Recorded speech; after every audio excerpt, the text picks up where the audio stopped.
in the beginning.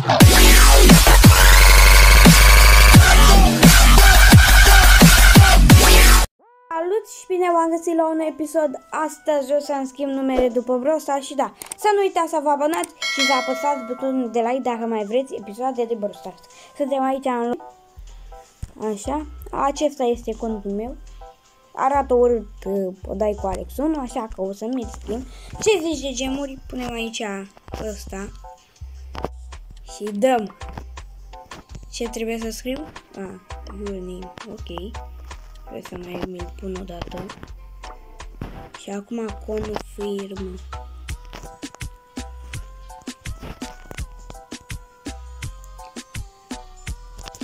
Momentul adevărului. 3, 2, 1 și BUM!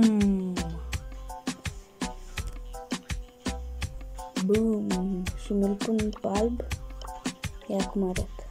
Mamă, dar mare mai e, bă, să mă arăgeac. Mi-l pun... las așa. Hai să-i scriem un gata pe chat. În loc de asta, așa. Scriem un gata. Așa.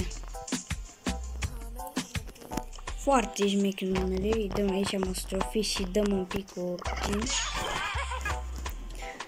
Așteptăm un pic să vedem ce scrie. Haide, mă, să vedem primul meci cu noul nume. Vedem cum arată meci. Uitați ce frumos arată. Mamă, îmi place mult. Mecherul. AE bară Alex Kill. Bine, am pus AE că vreau să pun RO, dar am pus AE pentru că vine de la numele meu cum ar veni Alex, știi? Și de-aia am pus AE. Mă, ce frumos arată! Moară Jaxi. Mă, ce aici? Și stăm câteva meciuri cu noul nume. Dacă nu o să vorbesc, o să fiu foarte concentrat. Așa, nu vreau să iau botul pe mine. The Hill, Lutara. Mergem și noi îi pușăm. Sper. Ia, că par pe ăsta. Atrag pe ăsta.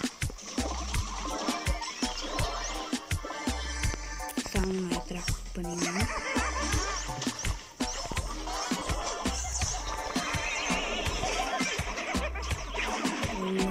Moară Jackson. Omorâm. N-ai ce să faci. Da, cred că ăsta a fost și ultimul. Și da, să nu uitați să vă abonați și să apăsați butonul de la bam.